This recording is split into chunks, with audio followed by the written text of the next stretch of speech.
Good evening and welcome. My name is Hannah, and this is Into the Hollow. On this show, I talk about cases and encounters involving the paranormal and the bizarre. If you've had any strange experiences or encounters with the unknown and would like to share, please contact me at intothehollow@protonmail.com. Tonight's case is on the Charles Walton murder. Warning: this episode contains graphic descriptions of death and murder. Discretion is advised. Charles Walton was an Englishman who was found murdered on Valentine's Day in 1945. It is currently the oldest unsolved murder in Warwickshire Constabulary records. The famous detective of the era, Inspector Robert Fabian, was unable to solve the case.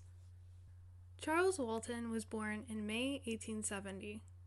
An agricultural worker, he had lived in Lower Quinton all his life. He was a widower who shared a small cottage with his 33-year-old niece, Edith Isabel Walton, whom he had adopted 30 years previously upon the death of her mother. Walton was described as something of a loner. Walton walked with the aid of 2 sticks because of his rheumatic joints. He sought casual farm work wherever he could find it, and for the previous 9 months had been working for a local farmer, Alfred Potter, whose farm was known as the Firs. He was a popular and well-liked pensioner. However, there were some that regarded him suspiciously. In a village where everyone knew everyone else, all villagers knew that Walton had some quirks that set him aside from all the others. Wild birds would flock towards Walton and feed on seeds directly from his hands. It is also said that he could tame and control wild dogs simply with his voice. Walton was very much versed in the traditional ways of rural lore, too much for some people. Despite this, Walton could likely count the number of enemies on the fingers of one hand. On Valentine's Day, Walton left home with a pitchfork and a slash hook, a long-handled, sickle-like instrument used for cutting and trimming foliage. He was witnessed to have passed through the churchyard between 9 a.m. and 9:30 a.m. On this day, he was slashing hedges in a field known as Hill Ground on the slopes of Meon Hill. Walton was expected to be home by 4 p.m. His niece had returned home around 6 p.m. and found that Walton was not there. His solitary nature and regular habits caused her alarm. Edith went to see her neighbor, an agricultural worker by the name of Harry Beasley. Together they made their way to the Firs to alert Alfred Potter. Potter claimed to have last seen Charles earlier in the day, slashing hedges in Hill Ground. The 3 of them set out in the direction of the spot where Charles had last been seen, and eventually found his body near a hedgerow. The murderer had beaten Walton over the head with his own walking stick, had cut his neck open with a slash hook, and driven the prongs of the pitchfork into either side of his neck, pinning him to the ground. The handle of the pitchfork had then been wedged under a part of the hedge, and the slash hook had been buried in his neck.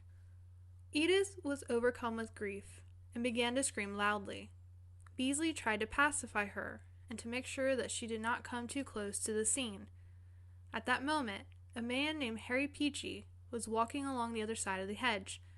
Potter called to him, directed his attention to the body, and told Peachy to go and alert the police. Potter stood guard over the murder scene until the police arrived, while Beasley took Edith back down the hill. The first policeman on the scene arrived at 7:05 p.m. Local detectives arrived later in the evening, while Professor James M. Webster of the Midlands Forensic Laboratory arrived at 11:30 p.m. The body was then removed from the scene at 1:30 a.m. At 11 p.m. on Valentine's Day, a detective took a statement from Mr. Potter. Potter stated that he had been at the farm for about 5 years and had known Walton for all that time.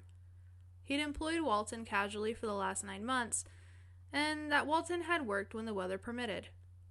Walton had been engaged on hedging for the previous few months, and Hill Ground was the last field needing attention. Potter stated that he had been in the company of a local farmer until noon that day. He had gone straight across to a small field adjoining Hill Ground and saw Walton working about 500 to 600 yards away. He said he noticed that Walton had about 6 to 10 yards of hedge left to cut, and that, when he found his body later that day, about 4 additional yards of hedge had been cut, which would be about half an hour's work. Potter stated that he knew it was Walton's habit to stop for lunch at around 11 a.m., and that he would then work continuously until about 4 p.m. He described Walton as an inoffensive type of man, but one who would speak his mind if necessary. The Deputy Chief Constable of Warwickshire sent a message to Scotland Yard on 15th of February, which stated, "The Chief Constable has asked me to get the assistance of Scotland Yard to assist in a brutal case of murder that took place yesterday. The deceased is a man named Charles Walton, age 75, and he was killed with the instrument known as a slash hook. The murder was either committed by a madman or one of the Italian prisoners who are in a camp nearby. The assistance of an Italian interpreter would be necessary. I think Dr. Webster states deceased was killed between 1 and 2 p.m. yesterday. A metal watch is missing from the body. It is being circulated." On February 16th, Chief Inspector Robert Fabian and his partner, Detective Sergeant Albert Webb, arrived to assist the investigation. Later that day, another detective, who was a fluent Italian speaker, also arrived. Alfred Potter quickly came under suspicion. One of the local policemen who knew Alfred and his wife was asked to stay close to them to see what they might unwittingly reveal. The detective, fluent in Italian, began interviewing the Italian World War II prisoners held close by. Prisoners were apparently able to roam the area at will, and although there was a schedule for work days and free days, no record was kept of these movements. On the afternoon of the day of the murder, some prisoners had gone into Stratford to see a play, while others had visited the cinema. However, it does not appear that any of the Italian prisoners were ever seriously considered to have killed Walton. Professor Webster's post-mortem on Walton found that Walton's trachea had been cut and that he had bruising to his chest and several broken ribs. Walton also had defensive wounds, a cut on his left hand, and bruises on the back of his right hand and forearm. Webster concluded that Walton's wounds had been caused by 2 weapons, a stabbing weapon and a cutting weapon, presumably the pitchfork and the slash hook. Walton had also been hit over the head with his own walking stick, which was found 3.5 yards from his body, with blood and hair adhering to it. It was determined that Walton died between 1 and 2 p.m. Walton's shirt had been opened, his trousers had been unfastened at the top, and his fly was unbuttoned. Webster's report makes no specific mention of the cross that was supposedly carved on Walton's chest, mentioned in some later accounts. Edith, Walton's niece, claimed that Potter had stated the following as they made their way to Hillground with Harry Beasley on the day of the murder. "I have to do the milking on a Wednesday, and I came to a field to cut some hay at 12 o'clock, and I saw your uncle at his work." Edith stated that she had never heard Walton say he had ever lent any money to anyone, and she had not seen any IOUs. Subsequent inquiries of the Midland Bank revealed that Walton had deposited £227 in June of 1930, but by 1939 this had dwindled to £11. Walton had made numerous withdrawals during the intervening years, but never more than £10 or so at a time.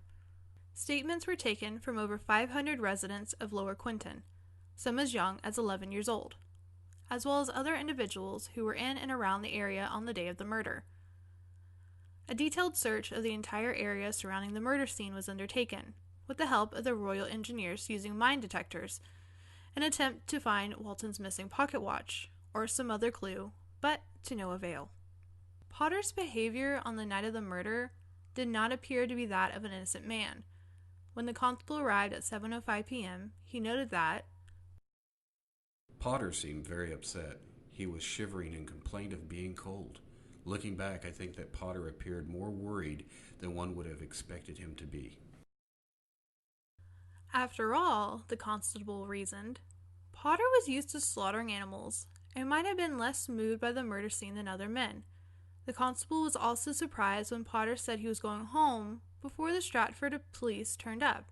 He said, "His complaint of feeling cold I considered a strange excuse, from one who was used to attending animals at all hours and all kinds of weather, especially as the murdered man was his own employee and had been murdered on his own land.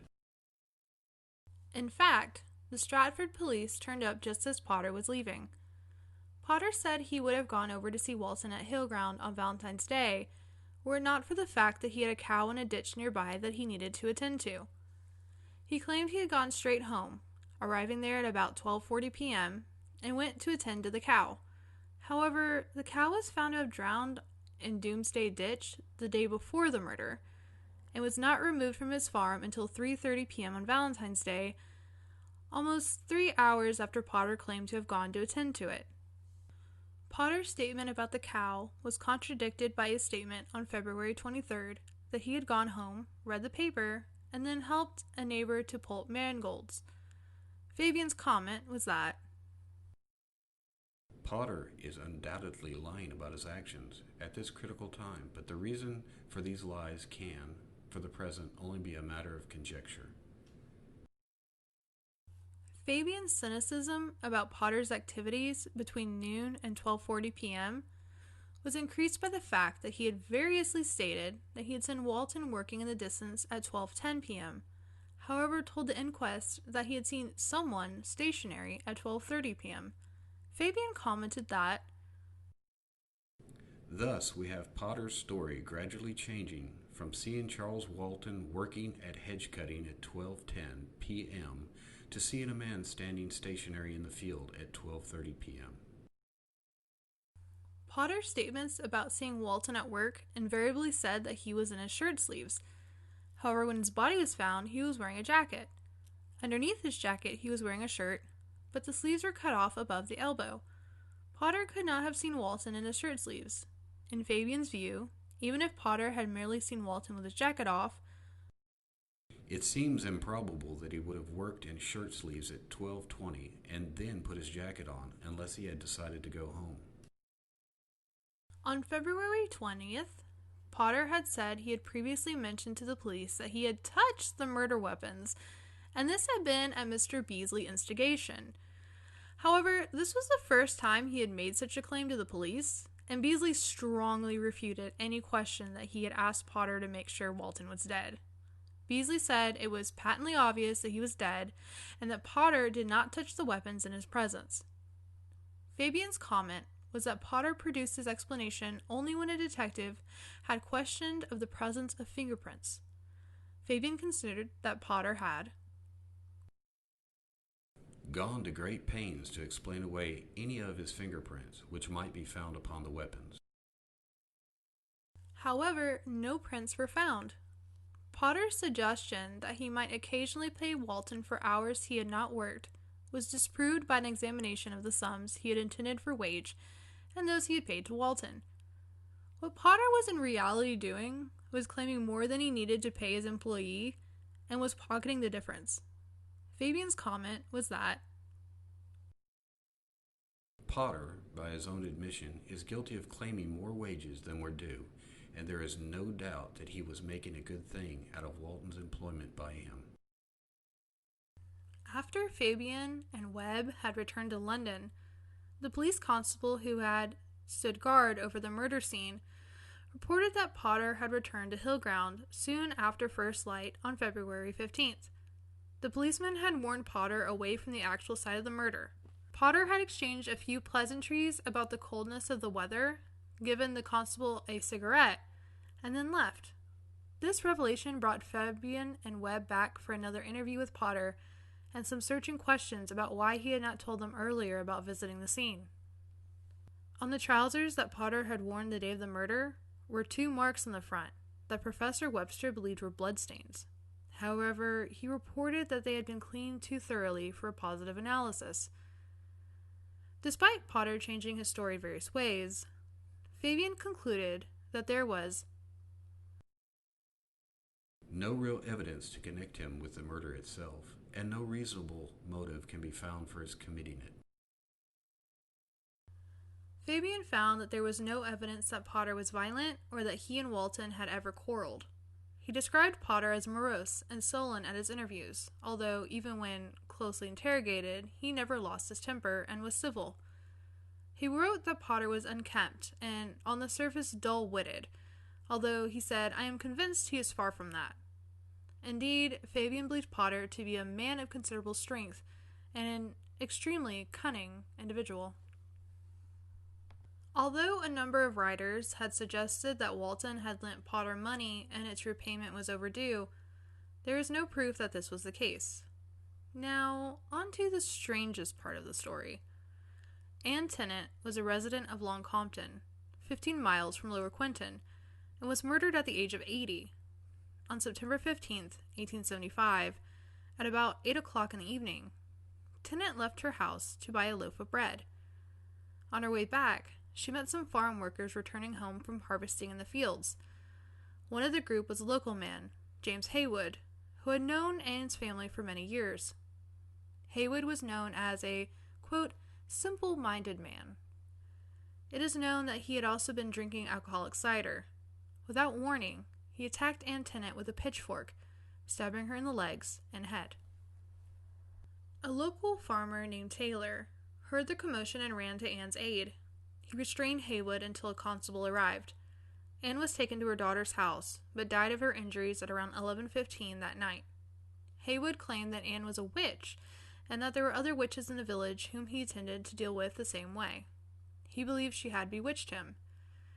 Haywood admitted to pinning Turner to the ground with a pitchfork and cutting a sign of the cross into her neck. In England, this was a traditional way to kill a witch. Although committed to trial for murder, he was found not guilty on the grounds of insanity and spent the rest of his life in Broadmoor Criminal Lunatic Asylum. He is recorded as dying there at the age of 59 in the first half of 1890. On the eve of the 9th anniversary of Walton's murder, the Daily Mirror revisited the killing of Ann Tennant and alleged similarity between that event and Walton's murder. The report stated, "The police have found one other link between the killings, but I am pledged not to reveal it." One possible explanation was that the police had discovered that Charles Walton and Ann Tennant were actually related. Now, this is where it gets a bit confusing. Charles Walton had a first cousin, twice removed, named John Haynes. In December 1867, John Haynes married Sarah Cook, whose first cousin, once removed, was Elizabeth Clifton, the wife of Joseph Tennant, and Tennant's eldest son. Alternatively, the police may have believed there was a closer connection. Charles Walton's great-grandparents were Thomas Walton and Ann Smith. Ann Smith was Ann Tennant's maiden name, and she was born in 1794. It is feasible that it was she who married Thomas Walton in January 1812, when she would have been 17 or 18. She could then have given birth to William Walton, the victim's grandfather, in 1814, and, assuming that her husband subsequently died, could have married John Tennant in April 1819 in Long Compton. If this tenuous possibility were proved true, Ann Tennant would be Charles Walton's great-grandmother. The two reports that Fabian wrote on the case in 1945, and which are preserved on the police file, make no mention of witchcraft or ritualistic killing. However, later he wrote, I advise anyone who is tempted at any time to venture into black magic, witchcraft, or shamanism, call it what you will, to remember Charles Walton and to think of his death, which was clearly the ghastly climax of a pagan rite. There is no stronger argument for keeping it as far away as possible from the villains with their swords. Incense and mumbo-jumbo, it is prudence on which your future peace of mind and even your life could depend. It has been claimed that Fabian was acquainted with two pieces of local history. The first related to the murder of Ann Tennant, on the grounds that she was a witch. Additionally, a local detective is said to have drawn Fabian's attention to a 1929 book entitled Folklore, Old Customs, and Superstitions in Shakespeare Land. This included the story of how in 1885, a young plowboy named Charles Walton had met a phantom black dog on his way home from work on several nights in succession. On the last occasion, the dog had turned into a headless woman. That night, Walton heard that his sister had died. The sighting of a black dog meant the death of the witness or someone close to them. Amongst the theories and rumors that surrounded this case in subsequent years are the following. It was claimed that locals believed that Walton was a witch, whose powers were feared by some villagers. It was claimed he could cast the evil eye and keep toads as pets and use them to blight the crops and livestock of local farmers. Two examples cited were the failure of the 1944 harvest and the death of Potter's cow on Valentine's Day Eve. It was claimed that this alleged witchcraft led him to be murdered in a ritualistic manner, which involved his blood soaking into the ground to, quote, replenish the soil's fertility. It was claimed that, soon after Walton's murder, a black dog was found hanging from a tree close to the murder scene. Fabian himself wrote that he encountered a black dog while walking at dusk on Meon Hill. The story he related was that the dog ran past him, and shortly afterward he met a local boy walking in the same direction. He asked the boy if he was looking for his dog, but when Fabian mentioned the animal's color, the boy turned a deathly pale and fled in the opposite direction. In August 1960, the outhouses behind the cottage that was rented by Walton were being demolished. One workman spotted something glinting and discovered an old tin pocket watch. It was later identified as Walton's. Inside the watch, a piece of colored glass was found. Walton never let this watch out of his possession, and the villagers believed that the glass found was witch glass, used to absorb and deflect evil thoughts aimed at its owner. Police revealed that during the early days of the investigation, they had searched the same place and found nothing there. Do you think Walton was a witch from a long line of witches? Or was this a case that occurred from an argument about wages? Either way, it was a gruesome way to die. Anyway, I hope you enjoyed learning about this case, and I want to thank you for journeying with me into the Hollow. Until next time, good night.